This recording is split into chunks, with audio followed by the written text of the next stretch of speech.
grab one steering line high above the floater. Pull back the line far enough towards you so that the kite starts to pill to the side you are pulling. Keep pulling until the kite launches at the edge of the wind window.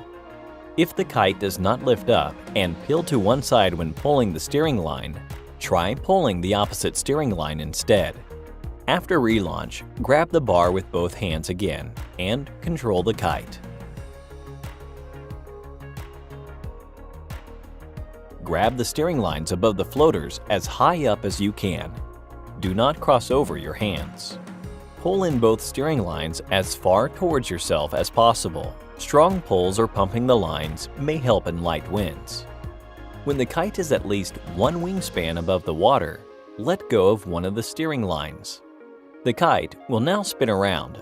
As soon as the leading edge of the kite points up, let go of the remaining steering line and put your hands back on the bar. The reverse launch is the recommended relaunch method when kiting on solid terrain. This minimizes potential damage from abrasion. The drainage system ensures that water or dirt are automatically removed from the kite. The kite has to be turned upright onto its side. The excessive water, dirt, should now flow out of the tip.